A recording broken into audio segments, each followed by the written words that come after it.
ಸಿಟಿಯಲ್ಲಿ duplex house ನಲ್ಲಿ ಹೊಸದಾಗಿ ಮದುವೆ ಮಾಡಿಕೊಂಡ ರಮೇಶ್ ಅನಾಮಿಕಾ ಚೆನ್ನಾಗಿ ಸಂತೋಷದಿಂದ ಸಂಸಾರ ಮಾಡ್ಕೊಳ್ತಾ ಇಬ್ಬರು ಸಾಫ್ಟ್ವೇರ್ ಜಾಬ್ ಮಾಡ್ಕೋತಾ ಇರ್ತಾರೆ.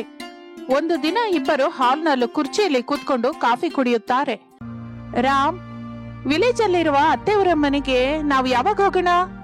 ಅನು, ಈಗ ಆಗ ಅಂತ ಹೇಳೋದಕ್ಕೆ ನನಗಾಗೋದಿಲ್ಲ. ನಾನು ಸೀರಿಯಸ್ ಆಗಿ ಹೇಳ್ತಾ ಇದ್ದೀನಿ ಕೇಳು. ಎಂತ ಪರಿಸ್ಥಿತಿಯಲ್ಲಿ ನಾನು ನಿನ್ನ ವಿಲೇಜ್ಗೆ ಕರ್ಕೊಂಡು ಹೋಗಲ್ಲ. ಕೋಪ ಬೇಡ ರಾಮ್, ನಿಧಾನವಾಗಿ ಆಲೋಚಿಸು. ಯಾಕೆ ನನ್ನನ್ನ ವಿಲೇಜ್ ಅಲ್ಲಿರುವ ಅತ್ತೆಯವರ ಮನೆಗೆ ಕರ್ಕೊಂಡು ಹೋಗಲ್ಲ ಅಂತ ಇದ್ಯಾ? ನನ್ಗೆ ಅರ್ಥವಾಗುವ ಹಾಗೆ ಹೇಳ್ಬೋದಲ್ಲ ಸ್ವಲ್ಪ? ಎಷ್ಟು ಸಲ ಹೇಳ್ಬೇಕು ಅನು, ನೀನು ಸಿಟಿ ಹುಡುಗಿ, ಸಾಫ್ಟ್ವೇರ್ ಜಾಬ್ ಮಾಡ್ಕೋತಾ ಇದ್ಯಾ, ಲಕ್ಷದಲ್ಲಿ ಪ್ಯಾಕೇಜ್. ಈ ಮನೆನೇ ನಿನ್ಗೆ ಸರಿಯಾಗಿ ಹಿಡಿಸ್ತಿಲ್ಲ ಅನು. ಏನೋ ನನ್ನ ಮೇಲಿನ ಪ್ರೇಮದಿಂದ ಬರ್ತೀನಿ ಅಂತ ಇದ್ಯಾ, ನಿಜ ಅಲ್ವಾ? ನಿಜಾನೇ ರಾಮ್, ನಿನ್ನ ಮೇಲಿನ ಪ್ರೇಮ ಇದೆ ಅಲ್ಲ, ನಾನು ಎಲ್ಲದಕ್ಕೂ ಅಡ್ಜಸ್ಟ್ ಆಗ್ತೀನಿ. ಸಿಟಿಯಲ್ಲಿ ಎಲ್ಲ ಅನುಕೂಲಗಳು ಇರುವ ಈ ಮನೆಯಲ್ಲೇ ನೀನು ನನ್ನ ಪ್ರೇಮಕ್ಕಾಗಿ ಅಡ್ಜಸ್ಟ್ ಆಗ್ತಾ ಇದ್ಯಾ? ಹಳ್ಳಿಯಲ್ಲಿ ಮಣ್ಣಿನ ಮನೆಯಲ್ಲಿ ಹೇಗಿರ್ತೀಯನು ನೀನು?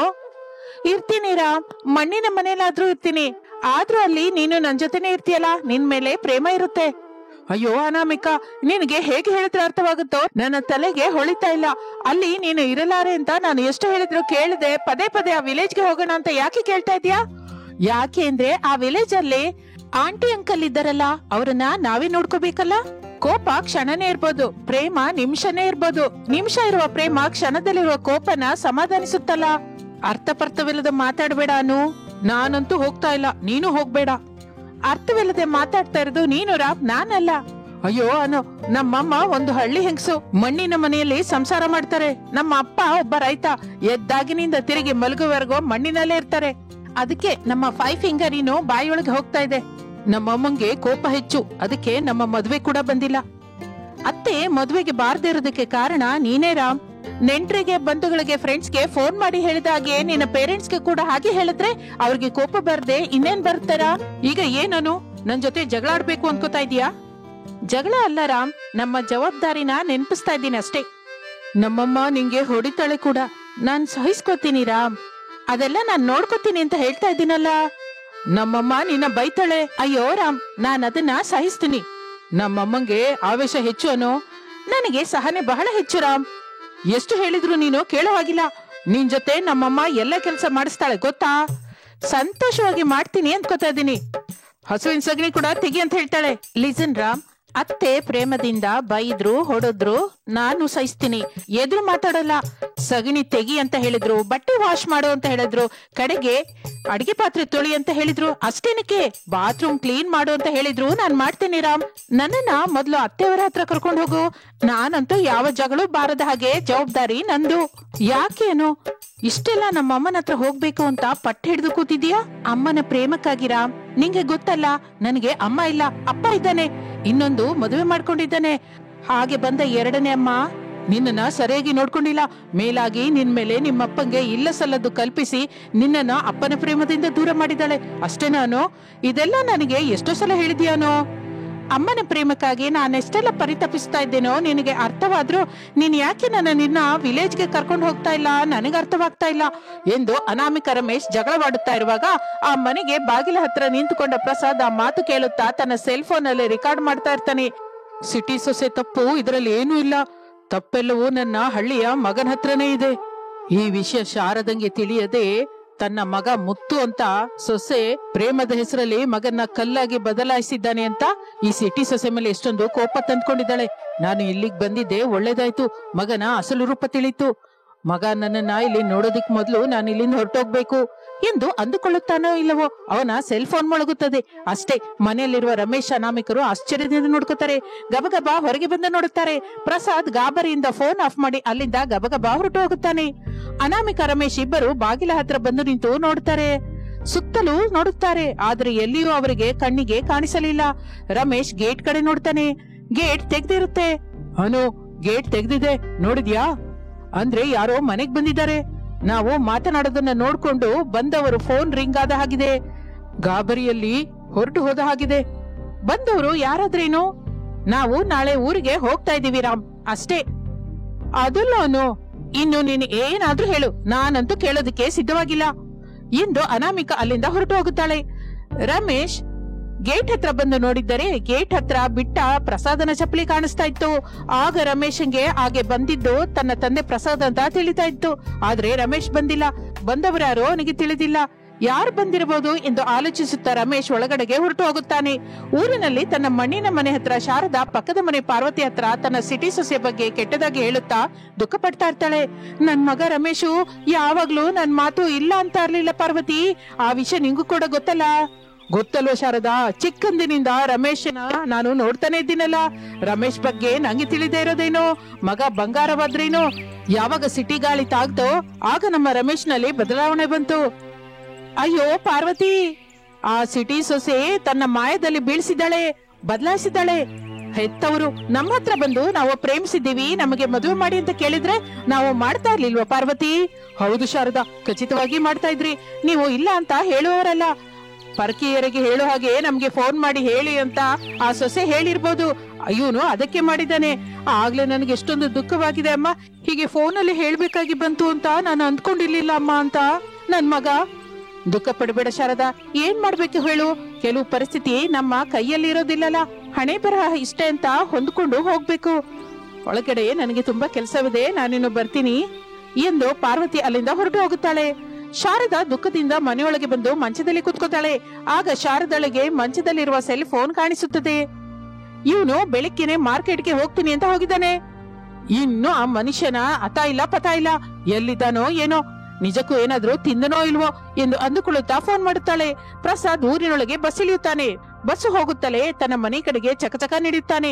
ಆಗಲೇ ಅವನ ಸೆಲ್ ಫೋನ್ ಮೊಳಗುತ್ತದೆ. ಶಾರದಾ, ಮನೆಗೆ ಬರ್ತಾ ಇದ್ದೀನಿ, ಫೋನ್ ಇಡು ಎಂದು ಫೋನ್ ಇಟ್ಟು ಪ್ರಸಾದ್ ಮನೆಗೆ ಬರುತ್ತಾನೆ. ಮಂಚದಲ್ಲಿ ಶಾರದಾಳ ಪಕ್ಕದಲ್ಲಿ ಕುತ್ಕೋತಾನೆ. ಶಾರದಾಳಿಗೆ ತನಗೆ ತಿಳಿದ ನಿಜವೆಲ್ಲವನ್ನೂ ಹೇಳುತ್ತಾನೆ. ಏನು, ನನ್ನ ದುಃಖ ನೋಡಲಾರ್ದೆ ಮಗನ ಹತ್ರ ಹೋದ್ರ? ಸಿಟಿ ಸೊಸೆ ಮಗನ್ಗೆ ಚಿತ್ರಹಿಂಸೆ ಕೊಡ್ತಾ ಇದ್ದಾಳ? ನಾನ್ ಹೇಳೋದೇನಕ್ಕೆ, ನೀನೇ ನೋಡು, ಆಗ ಯಾರದ್ದು ತಪ್ಪೋ ನಿಂಗೆ ತಿಳಿಯುತ್ತೆ ಎಂದು ತಾನು ರಿಕಾರ್ಡ್ ಮಾಡಿದ ವಿಡಿಯೋವೆಲ್ಲವನ್ನು ತೋರಿಸುತ್ತಾನೆ. ಶಾರದಾ ಅದೆಲ್ಲವನ್ನು ನೋಡಿ ಶಾಕ್ ತಗಲಿದ ಹಾಗಾಗುತ್ತಾಳೆ. ನೋಡಿದ್ಯಾ ಶಾರದಾ, ನಮ್ಮ ಸಿಟಿ ಸೊಸೆ ತಪ್ಪೇನೂ ಇಲ್ಲ ಅಂತ ಈಗಲಾದ್ರೂ ತಿಳಿತ ನಿಂಗೆ? ನಮ್ಮ ಸಿಟಿ ಸೊಸೆ ಬಗ್ಗೆ ಇನ್ನಾದ್ರೂ ತಪ್ಪಾಗಿ ಮಾತಾಡ್ಬೇಡ. ತಪ್ಪು ನಮ್ಮವನು ಮಾಡ್ತಾ ಇದ್ದಾನೆ, ಸೊಸೆ ಹತ್ರ ಮಾಡಿಸ್ತಾ ಇದ್ದಾನೆ. ಮಗ ಹೀಗೆ ಮಾಡ್ತಾನೆ ಅಂತ ಅಂದ್ಕೊಂಡಿರ್ಲಿಲ್ಲ ರೀ. ನಾಳೆ ನಮ್ಮ ಮಗ ಸೊಸೆ ಇಲ್ಲಿಗೆ ಬರ್ತಾರೆ. ಏನು ತಿಳಿದ ಹಾಗೆ ಇರು ಶಾರದಾ. ಸೊಸೆ ಜೊತೆ ಪ್ರೇಮದಿಂದ ಮಾತಾಡು. ನಮ್ಮ ಸಿಟಿ ಸೊಸೆ ನಿನ್ನ ಹತ್ರ ತನ್ನ ತಾಯಿ ಪ್ರೇಮನ ಕೋರ್ಕೋತಾ ಇದ್ದಾಳೆ ಶಾರದಾ. ಅರ್ಥವಾಯ್ತು ರೀ. ಈ ಹಳ್ಳಿಗೆ ಬರ್ತಾ ಇರುವ ಸಿಟಿ ಸೊಸೆಗೆ ಅಮ್ಮನ ಪ್ರೇಮನ ಹಂಚ್ತೀನಿ, ಅತ್ತೆ ಹಾಗೆ ಎಲ್ಲ ಕೆಲಸ ಕಲಿಸ್ತೀನಿ ಎಂದು ಮಾತನಾಡಿಕೊಳ್ಳುತ್ತಾ ಇರುತ್ತಾರೆ. ಹಾಗೆ ಆ ದಿನ ಕಳೆದು ಹೋಗುತ್ತದೆ. ಮಾರನೇ ದಿನ ಅನಾಮಿಕಳನ್ನು ಕರೆದುಕೊಂಡು ಶಾರದಾ ಅವರ ಹತ್ರ ಬರ್ತಾನೆ ರಮೇಶ್. ಶಾರದಾ ಅನಾಮಿಕಳನ್ನು ನೋಡಿ ಸಂಭ್ರಮ ಪಡುತ್ತಾಳೆ. ಚಂದಮಾಮನ ಹಾಗೆ ಎಷ್ಟು ಅಂದವಾಗಿದ್ಯಮ್ಮ ಸೊಸೆ. ನನ್ನನ್ನು ಕ್ಷಮಿಸಿ ಅತ್ತೆ, ಮದುವೆ ಆದಾಗಿಂದ ಬರ್ಬೇಕು ಅಂತ ಇಬ್ರು ಅಂದ್ಕೋತಾ ಇದ್ವಿ, ಆದ್ರೆ ಸಮಯವೇ ಆಗಿಲ್ಲ. ಈಗ ಸಮಯವಾಯ್ತು. ಹೋಗ್ಲಿ ಬಿಡು ಸೊಸೆ, ಈಗ್ಲಾದ್ರೂ ಸಮಯ ಆಯ್ತಲ್ಲ. ನಾನು ನಿನ್ನ ಹೆಸರಿಗೆ ಅತ್ತೆ ಆಗ್ಲಿ, ತಾಯಿ ಪ್ರೇಮಕ್ಕೆ ಮಾತ್ರ ನಮ್ಮನೆ. ನೀನು ನನ್ನ ಹತ್ರ ಭಯಪಡಬಾರ್ದು. ಏನ್ ಬೇಕು ಅಂದ್ರು ನನ್ನನ್ನ ಕೇಳು ತಾಯಿ. ಹಾಗೆ ಅತ್ತೆ, ತಪ್ಪದೆ ಕೇಳ್ತೀನಿ.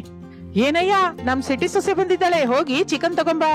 ಈಗ್ಲೇ ತಗೊಂಬರ್ತೀನಿ ಶಾರದಾ. ಈಗ್ಲೇ ಚಿಕನ್ ಏನಕ್ಕಪ್ಪ, ನಾವು ಮತ್ತೆ ಹೊರಟೋಗ್ತೀವಿ. ನಾನು ಬರಲ್ಲ ರಾಮ್, ನೀನು ತಿಂದ್ಬಿಟ್ಟು ಹೋಗು, ನಾನು ಇಲ್ಲೇ ವರ್ಕ್ ಮಾಡ್ತೀನಿ ಎಂದು ಹೇಳುತ್ತಲೇ ಶಾರದಾ ಪ್ರಸಾದರು ಸಂತೋಷ ಪಡುತ್ತಾರೆ. ಪ್ರಸಾದ್ ಚಿಕನ್ಗಾಗಿ ಹೋಗುತ್ತಾನೆ.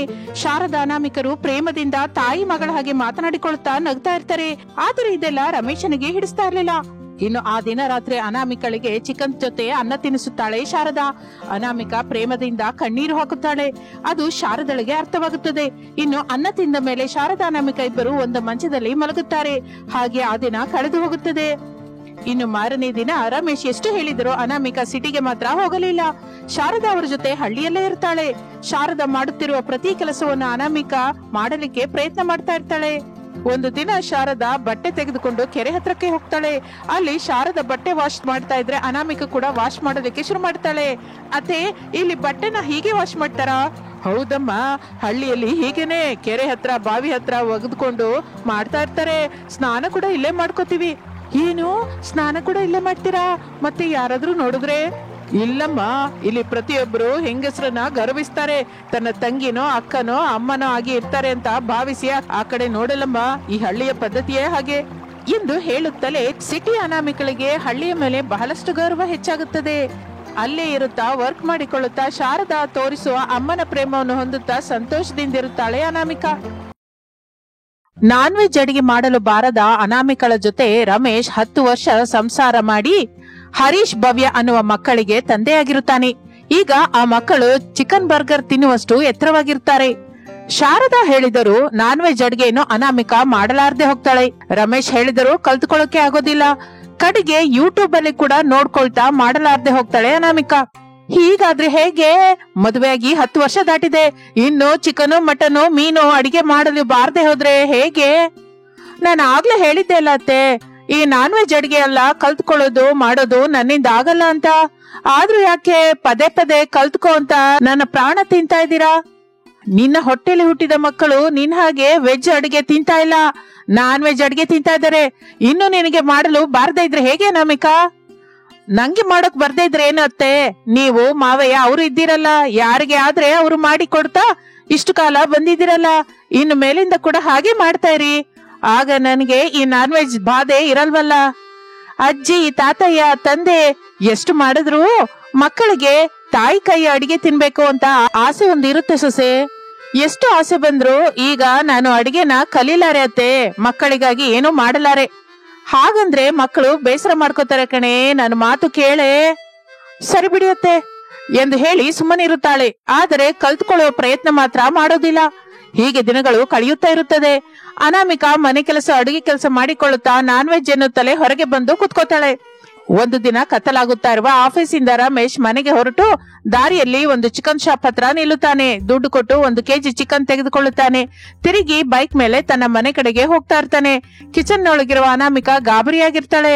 ಶಾರದಾ ಅನಾಮಿಕಳನ್ನು ನೋಡಿ, ಮದ್ವೆಯಾಗಿ 10 ವರ್ಷ ಆಗ್ತಾ ಇದೆ ಸೊಸೆ, ಇನ್ನು ನಾನ್ ವೆಜ್ ಮಾಡೋದಕ್ಕೆ ಬರ್ತಾ ಇಲ್ಲ ನಿಂಗೆ? ಯಾವಾಗ ಮಗ ಚಿಕನ್ ತಗೊಂಡ್ಬರ್ತಾನೆ ಅಂತ ತಿಳಿತಾ ಇಲ್ವೋ ಅವಾಗ ಗಾಬರಿ ಆಗ್ತಾ ಇರ್ತೀಯ. ಏನ್ ಮಾತಾಡ್ಬೇಕು ಅಂತ ಕೂಡ ನನಗೆ ಅರ್ಥವಾಗ್ತಿಲ್ಲ ಅತ್ತೆ. ಈಗಲಾದ್ರೂ ಮಿಂಚಿ ಹೋಗಿದ್ದೇನಿದೆ? ಏನು ಇಲ್ವಲ್ಲ. ನಾನ್ ವೆಜ್ ಅಡಿಗೆ ಮಾಡೋದು ಕಲ್ತ್ಕೋತಾಯಿ. ಎಲ್ಲ ತರದ ಅಡಿಗೆ ಮಾಡೋದು ಅನ್ನೋದು ನಮ್ಮ ಹೆಂಗಸರ ಅದೃಷ್ಟ. ಗಂಡನ ಪ್ರೇಮ, ಮಕ್ಕಳ ಪ್ರೇಮ ನಮ್ಗೆ ದಕ್ಕುವುದು ಈ ಅಡಿಗೆಯಿಂದನೇ. ಒಬ್ಬ ಅತ್ತೆ ಹಾಗಲ್ಲದೆ ಒಬ್ಬ ಅಮ್ಮನ ಹಾಗೆ ಹೇಳ್ತಾ ಇದ್ದೀನಿ. ನೀನ್ ಯಾವತ್ತಿಗಾದ್ರೂ ನಾನ್ ವೆಜ್ ಅಡಿಗೆ ಮಾಡೋದನ್ನ ಕಲ್ತ್ಕೋ ಸೊಸೆ. ಸರಿ ಅತ್ತೆ, ನೀವ್ ಇಷ್ಟೆಲ್ಲ ಹೇಳ್ತಾ ಇದ್ದೀರಲ್ಲ, ಏನೇನಾದ್ರು ನಾನು ಎಲ್ಲ ತರದ ನಾನ್ ವೆಜ್ ಅಡಿಗೆನ ಮಾಡೋದು ಕಲ್ತ್ಕೋತೀನಿ. 2-3 ಅಡಿಗೆ ಹಾಳಾದ್ರೂ ಸರಿ, 4 ಅಡಿಗೆ ಚೆನ್ನಾಗಿ ಬರುತ್ತಲ್ಲ. ಹೌದು ಸೊಸೆ ಎಂದು ಹೇಳಿ ಹೊರಟು ಹೋಗುತ್ತಾಳೆ. ಇನ್ನು ರಮೇಶ್ ಚಿಕನ್ ತೆಗೆದುಕೊಂಡು ಮನೆಗೆ ಬರುತ್ತಾನೆ. ಅನಾಮಿಕಾ, ಚಿಕನ್ ಕರಿ ಮಾಡ್ತೀಯಾ? ಇಲ್ಲ ಅಂದ್ರೆ ಯಾವತ್ತಿನ ಹಾಗೆ ನಾನೇ ಮಾಡ್ಲಾ? ನಾನು ಮಾಡ್ತೀನಿ ರೀ. ಆ ಚಿಕನ್ ಕರಿ ಹೇಗೆ ಮಾಡ್ಬೇಕು ನೀವ್ ಹೇಳಿ, ಇನ್ ಮೇಲಿಂದ ನಾನೇ ಮಾಡ್ತೀನಿ. ಅಮ್ಮ, ನಾನ್ ಕೇಳೋದು ನಿಜವೇನಾ? ನಾನ್ ನೋಡ್ತಾ ಇರೋದು ಕನಸಲ್ವಲ್ಲ? ಇಲ್ಲ ರೀ, ಕನಸಲ್ಲ, ನಿಜಾನೇ. ಇನ್ನು ಮೇಲಿಂದ ನಾನೇ ನಾನ್ ವೆಜ್ ಅಡಿಗೆ ಎಲ್ಲ ಮಾಡ್ತೀನಿ ಎಂದು ಅನಾಮಿಕಾ ಹೇಳಿದ ಮಾತನ್ನು ರಮೇಶ್ ನಂಬುತ್ತಾನೆ. ಇನ್ನು ಆ ಹೊತ್ತು ರಮೇಶ್ ಹೇಳಿದ ಹಾಗೆಯೇ ಅನಾಮಿಕಾ ಚಿಕನ್ ಮಾಡಲಿಕ್ಕೆ ಪೂರ್ತಿ ಮಾಡ್ತಾಳೆ. ಚಳಿ ಸಾಯಿಸುತ್ತಾ ಇದ್ದರೆ ಬಿಸಿ ಬಿಸಿ ಚಿಕನ್ ಹಾಕಿಕೊಂಡು ಎಲ್ಲರೂ ಹೊಟ್ಟೆ ತುಂಬಾ ತಿನ್ನುತ್ತಾರೆ. ಅನಾಮಿಕಳನ್ನು ತುಂಬಾ ಚೆನ್ನಾಗಿ ಮಾಡಿದೀಯಾ ಅಂತ ಮೆಚ್ಚಿಕೊಳ್ಳುತ್ತಾರೆ. ಅನಾಮಿಕಾ ಕೂಡ ಸಂತೋಷ ಪಡುತ್ತಾಳೆ. ಇನ್ನು ಮಾರನೇ ದಿನ ಅನಾಮಿಕಾ ಸ್ಕೂಲಿಂದ ಮಕ್ಕಳನ್ನು ಕರೆದುಕೊಂಡು ಮನೆ ಕಡೆಗೆ ನಡೆಯುತ್ತಾ ಇರುತ್ತಾಳೆ. ಮಮ್ಮಿ, ಡ್ಯಾಡಿ ಆಫೀಸಿಂದ ಬರುವಾಗ ನಮ್ಗಾಗಿ ಚಿಕನ್ ಬರ್ಗರ್ ತಗೊಂಡ್ಬರ್ತೀನಿ ಅಂತ ಹೇಳಿದ್ರಲ್ವಾ? ಹೇಳಿಲ್ಲ ಅಣ್ಣಯ್ಯ, ಸ್ಕೂಲಿಂದ ಮನೆಗೆ ಹೋಗುವಾಗ ಮಮ್ಮಿ ಚಿಕನ್ ಬರ್ಗರ್ ತಿನ್ನಿಸ್ಕೊಂಡು ಹೋಗ್ತಾಳೆ ಅಂತ ಹೇಳಿದ್ರಲ್ಲ ಮಮ್ಮಿ ಎಂದು ಮಕ್ಕಳು ಅನ್ನುತ್ತಾ ಇದ್ದರೆ ತಾಯಿಯಾಗಿ ಅನಾಮಿಕಾ ಅರ್ಥ ಮಾಡಿಕೊಂಡು ಹೀಗಂತಾಳೆ. ಇಬ್ಬರು ಹೇಳಿದ್ದು ಅಲ್ಲ, ಮನೆಯಲ್ಲಿ ನನ್ನೇ ಮಾಡು ಅಂತ ಅಪ್ಪ ಹೇಳಿದ್ದಾರೆ. ಮನೆಗೆ ಹೋದ ಮೇಲೆ ನಾನು ಬಿಸಿ ಬಿಸಿಯಾಗಿ ಚಿಕನ್ ಬರ್ಗರ್ ನಿಮ್ಮಿಬ್ಬರಿಗಾಗಿ ಮಾಡಿಕೊಡ್ತೀನಿ. ಸೈಲೆಂಟ್ ಆಗಿ ಮನೆಗೆ ನಡೀರಿ. ನಿನಗೆ ಚಿಕನ್ ಬರ್ಗರ್ ಮಾಡೋದು ಬರುತ್ತಾ ಮಮ್ಮಿ? ನಿನ್ನೆ ಚಿಕನ್ ಕರಿ ಮಾಡಿದೀನಲ್ಲ, ಹಾಗೆ ಈ ದಿನ ಚಿಕನ್ ಬರ್ಗರ್ ಮಾಡಿ ಕೊಡ್ತೀನಿ ಎಂದು ಹೇಳುತ್ತಲೇ ಹರೀಶ್ ಭವ್ಯರು ಕಿಲಕಿಲ ನಗುತ್ತಾರೆ. ಯಾಕೆ ನಗ್ತಾ ಇದ್ದೀರಾ ಮಕ್ಕಳೇ? ನನಗೆ ಚಿಕನ್ ಬರ್ಗರ್ ಅಂದ್ರೆ ಏನೋ ಗೊತ್ತಿಲ್ಲ ಅನ್ಕೋತಾ ಇದ್ದೀರಲ್ಲ? ಹೌದು ಮಮ್ಮಿ, ಚಿಕನ್ ಬರ್ಗರ್ ಅಂದ್ರೆ ಚಿಕನ್ ಕರಿ ಮಾಡಿದ ಹಾಗ ಅಲ್ಲ ಮಮ್ಮಿ. 2 ಬನ್ಸ್ ಮಧ್ಯದಲ್ಲಿ ಚಿಕನ್ ಹಾಕಿ ಮಾಡ್ತಾರೆ ಮಮ್ಮಿ. ಸರಿ ಕಣೋ, ಹೇಗೋ ಯೂಟ್ಯೂಬ್ ಇದೆ ಅಲ್ಲ, ನಾನು ಅದರಲ್ಲಿ ನೋಡಿ ಚಿಕನ್ ಬರ್ಗರ್ ಮಾಡೋದು ಕಲ್ತ್ಕೋತೀನಿ. ನಿಮ್ಗೆ ಈ ದಿನ ಅಲ್ಲದಿದ್ರು ನಾಳೆ ಆದ್ರೂ ಸರಿ ಚಿಕನ್ ಬರ್ಗರ್ ಮಾಡಿ ಕೊಡ್ತೀನಿ. ನಕ್ಕ ಬಾಯಿನಿಂದಲೇ ಮಮ್ಮಿ ನೀನ್ ಮಾಡಿದ ಚಿಕನ್ ಬರ್ಗರ್ ಚೆನ್ನಾಗಿದೆ ಅಂತ ನೀವೇ ಮೆಚ್ಕೋತೀರಾ ಎಂದು ಹೇಳುತ್ತಾ ಮಕ್ಕಳನ್ನು ಕರೆದುಕೊಂಡು ಮನೆಗೆ ಬರುತ್ತಾಳೆ. ಮನೆಯಲ್ಲಿ ಶಾರದಾ ಕೂತ್ಕೊಂಡು ಹಣ್ಣು ತಿಂತಾ ಇರ್ತಾಳೆ. ಭವ್ಯ, ಹರೀಶರು ಶಾರದಳ ಹತ್ರ ಬರ್ತಾರೆ. ಮಕ್ಕಳಿಗೆ ಹಣ್ಣು ಕೊಟ್ಟು ತಿನ್ನು ಅಂತ ಹೇಳುತ್ತಾಳೆ. ನಮ್ಗೆ ಹಣ್ಣು ಬೇಡ ಅಜ್ಜಿ, ಮಮ್ಮಿ ಮಾಡುವ ಚಿಕನ್ ಬರ್ಗರ್ ಬೇಕು. ಚಿಕನ್ ಬರ್ಗರ್ ಬೇಕಾ? ಅದು ನಿಮ್ಮ ಮಮ್ಮಿ ಮಾಡ್ತಾಳ? ಸರಿ ಮಕ್ಕಳೇ, ನಿಮ್ಮ ಮಮ್ಮಿ ನಿಮ್ಗೆ ಚಿಕನ್ ಬರ್ಗರ್ ಮಾಡಿ ಕೊಡ್ಬೇಕು ಅಂದ್ರೆ ಮೊದಲು ಅವಳು ಕಲ್ತ್ಕೋಬೇಕಲ್ಲ, ಆಮೇಲೆ ನಿಮ್ಗೆ ಮಾಡಿ ಕೊಡ್ತಾಳೆ. ಅತ್ತೆ, ಈಗ ನಾನು ಹೋಗಿ ಯೂಟ್ಯೂಬ್ ನೋಡ್ತೀನಿ, ಚಿಕನ್ ಬರ್ಗರ್ ಹೇಗೆ ಮಾಡ್ತಾರೋ ನೋಡ್ತೀನಿ, ಹಾಗೆ ಮಾಡೋದು ನಾನು ಶುರು ಮಾಡ್ತೀನಿ. ಸರಿ ಕಣೆ ಸೊಸೆ, ನೀನು ಮನಸ್ಸಿಟ್ಟು ಮಾಡ್ಬೇಕು ಅಂತಂದ್ರೆ ಏನಾದ್ರೂ ಮಾಡ್ತೀಯಾ? ಮೊನ್ನೆವರೆಗೆ ನಾನ್ ವೆಜ್ ಅಡಿಗೆ ಮಾಡಿದ್ದೇ ಇಲ್ಲ, ಆದ್ರೆ ಗಂಡನ ಪ್ರೇಮ ಮಕ್ಕಳ ಪ್ರೇಮ ಹೊಂದಬೇಕು ಅಂದ್ರೆ ಅವ್ರಿಗೆ ಇಷ್ಟವಾದ ಎಲ್ಲ ತರದ ಅಡಿಗೆ ಮಾಡಿ ಇಡ್ಬೇಕು ಅಂತ ಹೇಳಿದಾಗಿಂದ ನೀನು ಚಿಕನ್ನು, ಮಟನ್ನು, ಮೀನೆ ಸಾರು ಮಾಡೋದು ಚೆನ್ನಾಗಿ ಕಲ್ತ್ಕೊಂಡಿದ್ಯಾ. ಈಗ್ಲೂ ಮಾಡ್ತಾ ಇದ್ಯಾ. ಈಗ ಈ ಚಿಕನ್ ಬರ್ಗರ್ ಕೂಡ ಮಾಡ್ತೀಯಾ. ಹೋಗಿ ಮಕ್ಕಳೇ, ನಿಮ್ಮಮ್ಮ ಮಾಡುವ ಬಿಸಿ ಬಿಸಿಯಾದ ಚಿಕನ್ ಬರ್ಗರ್ ತಿನ್ನಿ ಎಂದು ಹೇಳುತ್ತಲೇ ಹರೀಶ್ ಭವ್ಯರು ರೂಮ್ ಒಳಗೆ ಹೋಗುತ್ತಾರೆ. ಅನಾಮಿಕಾ ಸೆಲ್ ಫೋನ್ ತೆಗೆದುಕೊಂಡು ಕಿಚನ್ ಒಳಗೆ ಬರ್ತಾಳೆ. ಸ್ವಲ್ಪ ಸಮಯ ಚಿಕನ್ ಬರ್ಗರ್ ಹೇಗೆ ಮಾಡಬೇಕು ಎಂದು ನೋಡಿ ಅರ್ಥ ಮಾಡಿಕೊಳ್ಳುತ್ತಾಳೆ. ತಕ್ಷಣ ಚಿಕನ್ ಶಾಪ್ಗೆ ಹೋಗ್ತಾಳೆ. ಚಿಕನ್ ತೆಗೆದುಕೊಂಡು ಮನೆಗೆ ಬರ್ತಾಳೆ. ಚಿಕನ್ ಬರ್ಗರ್ ಮಾಡಲಿಕ್ಕೆ ಶುರು ಮಾಡುತ್ತಾಳೆ. ಹೀಗೆ ಸಮಯ ಕಳೆಯುತ್ತಾ ಇರುತ್ತದೆ. ಚಳಿಗಾಲವಾಗಿದ್ದರಿಂದ ಚಳಿ ವಿಪರೀತವಾಗಿರುತ್ತದೆ. ಶಾರದಾ ಪ್ರಸಾದ್ ಮಕ್ಕಳು ಸೇರಿ ಮನೆಯ ಮುಂದೆ ಚಳಿಗೆ ಬೆಂಕಿ ಹಾಕಿಕೊಂಡು ಅಲ್ಲಿ ಕೂತಿರ್ತಾರೆ. ಅಜ್ಜಿ, ಮಮ್ಮಿ ಒಳಗಡೆ ಏನ್ ಮಾಡ್ತಾ ಇದ್ದಾಳೆ? ಮಮ್ಮಿ ಚಿಕನ್ ಬರ್ಗರ್ ಮಾಡ್ತಾ ಇದ್ದಾಳೆ ಅಣ್ಣಯ್ಯ. ವಾವ್ ತಂಗಿ, ಅಂದ್ರೆ ನಾವು ಇನ್ಮೇಲಿಂದ ಚಿಕನ್ ಬರ್ಗರ್ಗಾಗಿ ಹೊರಗೆ ಹೋಗಬೇಕಾದ ಕೆಲಸವೇ ಇಲ್ಲ. ಅಪ್ಪಂಗೆ ಫೋನ್ ಮಾಡಿ ಆಫೀಸಿಂದ ಬರುವಾಗ ನಮ್ಗಾಗಿ ಚಿಕನ್ ಬರ್ಗರ್ ತಗೊಂಬಾ ಅಂತ ಹೇಳುವ ಅಗತ್ಯನೇ ಇಲ್ಲ. ಅಪ್ಪನ್ನ ನಾವು ಕಷ್ಟ ಕೊಡಬೇಕಾದ ಅಗತ್ಯನೇ ಇರಲ್ಲ. ಅಣ್ಣಯ್ಯ, ನೀನು ಆಗ್ಲೇ ಅಷ್ಟು ದೂರ ಆಲೋಚಿಸ್ಬೇಡ. ಮೊದಲು ಮಮ್ಮಿ ಮಾಡುವ ಚಿಕನ್ ಬರ್ಗರು ಚೆನ್ನಾಗಿರ್ಬೇಕಲ್ವಾ ಎಂದು ಭವ್ಯ ಅನ್ನುತ್ತಾ ಇರುವಾಗ ಅನಾಮಿಕಾ ಬಿಸಿ ಬಿಸಿಯಾಗಿ 2-3 ಚಿಕನ್ ಬರ್ಗರ್ ಅನ್ನು ಪ್ಲೇಟ್ ಅಲ್ಲಿ ಇಟ್ಟುಕೊಂಡು ಅವ್ರ ಹತ್ರಕ್ಕೆ ಬರ್ತಾಳೆ. ಮಕ್ಕಳೇ, ತಗೊಳ್ಳಿ, ನೀವು ಕೇಳಿದ ನಿಮಗೆ ಬೇಕಾದ ಚಿಕನ್ ಬರ್ಗರ್ ರೆಡಿಯಾಗಿ ನಿಮ್ ಹತ್ರಕ್ಕೆ ಬಂದಿದೆ. ನೀವು ತಿಂದು ಹೇಗಿದೆಯೋ ಹೇಳಿ ಎಂದು ಹೇಳುತ್ತಲೇ ಹರೀಶ್ ಭವ್ಯರು ಶಾರದಾ ಮಾತ್ರವೇ ತೆಗೆದುಕೊಳ್ಳುತ್ತಾರೆ. ಮಾವಯ್ಯ, ನಿಮ್ ಕೂಡ ಈ ಚಿಕನ್ ಬರ್ಗರ್ನ ತಗೊಂಡ್ಬರ್ತೀನಿ ಇರಿ. ನನಗೀಗ ಏನು ಬೇಡಮ್ಮ, ನಾನು ಆಮೇಲೆ ತಿಂತೀನಿ ಎಂದು ಹೇಳುತ್ತಲೇ ಅನಾಮಿಕಾ ಸುಮ್ಮನಿರುತ್ತಾಳೆ. ಹರೀಶ್ ಭವ್ಯ ಶಾರದಾ ಬಿಸಿ ಬಿಸಿಯಾಗಿ ಅನಾಮಿಕಾ ಮಾಡಿದ ಚಿಕನ್ ಬರ್ಗರ್ ಅನ್ನ ತಿಂತಾರೆ. ಮೂವರಿಗೂ ತುಂಬಾ ಹಿಡಿಸುತ್ತದೆ. ಸಂತೋಷ ಪಡುತ್ತಾ ಗಬಗಬ ತಿಂತಾ ಇರ್ತಾರೆ. ಇನ್ನು ಆಗಲೇ ಆಫೀಸಿಂದ ರಮೇಶ್ ಮನೆಗೆ ಬರ್ತಾನೆ. ಚಳಿಯನ್ನು ತಡೆಯಲಾರದೆ ಚಳಿ ಕಾಯಿಸಿಕೊಳ್ಳುತ್ತಾ ಅವನೇ ಬೆಂಕಿ ಹತ್ರ ನಿಲ್ಲುತ್ತಾನೆ. ಡ್ಯಾಡಿ, ಮಮ್ಮಿ ನಮಗಾಗಿ ಚೆನ್ನಾಗಿರುವ ಚಿಕನ್ ಬರ್ಗರ್ ಮಾಡಿದ್ದಾಳೆ, ನೀನು ಟೇಸ್ಟ್ ಮಾಡ್ಬೇಕು ಡ್ಯಾಡಿ. ಮಮ್ಮಿ, ಡ್ಯಾಡಿಗೊಂದು ಕೊಡು, ಬಿಸಿ ಬಿಸಿಯಾಗಿ ಚಿಕನ್ ಬರ್ಗರ್ನ ತಗೊಂಬಂದು ಕೊಡು ಮಮ್ಮಿ. ಈಗ್ಲೇ ತಗೊಂಬರ್ತೀನಿ ಮಗು ಎಂದು ಹೇಳಿ ಅನಾಮಿಕಾ ಒಳಗಡೆಗೆ ಹೋಗುತ್ತಾಳೆ. ಏನಮ್ಮ, ಮಕ್ಕಳು ಹೇಳಿದ್ದು ನಿಜವೇನಾ? ಅನಾಮಿಕಾ ಚಿಕನ್ ಬರ್ಗರ್ ಚೆನ್ನಾಗಿ ಮಾಡಿದಾಳ? ಹೌದು ಡ್ಯಾಡಿ, ಮಮ್ಮಿ ಚಿಕನ್ ಬರ್ಗರ್ನ ಸೂಪರ್ ಆಗಿ ಮಾಡಿದಾಳೆ. ನೀನ್ ಹೇಳು ಅಜ್ಜಿ. ಯಾವ ಮಾತಿಗ ಆ ಮಾತು ಅನ್ಲೇಬೇಕು ಕಣೋ. ಮೊನ್ನೆ ಚಿಕನ್ ಕರ್ರಿ ಚೆನ್ನಾಗಿ ಮಾಡಿದ್ಲು, ಈ ದಿನ ಅಂತೂ ಚಿಕನ್ ಬರ್ಗರ್ ಕೂಡ ಚೆನ್ನಾಗಿ ಮಾಡಿದಾಳೆ. ಇನ್ನು ಅನಾಮಿಕಾ ಕೂಡ ಆಲ್ ರೌಂಡರ್ ಅನ್ನೋ ಮಾತು, ಎಲ್ಲ ತರದ ಅಡಿಗೆ ರುಚಿಯಾಗಿ ಮಾಡ್ತಾ ಇದ್ದಾಳೆ ಎಂದು ಹೇಳುತ್ತಾ ಇರುವಾಗ ಅನಾಮಿಕಾ ಬಿಸಿ ಬಿಸಿ ಬರ್ಗರ್ ತೆಗೆದುಕೊಂಡು ಬಂದು ಗಂಡ ರಮೇಶನಿಗೆ ಕೊಡುತ್ತಾಳೆ. ರಮೇಶ್ ಆತುರತೆಯಿಂದ ತಿನ್ನುತ್ತಾನೆ. ಅವನಿಗೆ ಕೂಡ ತುಂಬಾ ಹಿಡಿಸುತ್ತದೆ. ವಾವ್ ಅನಾಮಿಕಾ, ತುಂಬಾ ಸೂಪರ್ ಆಗಿ ಮಾಡಿದೀಯ ಗೊತ್ತಾ, ರಿಯಲಿ ಫ್ಯಾಂಟಾಸ್ಟಿಕ್.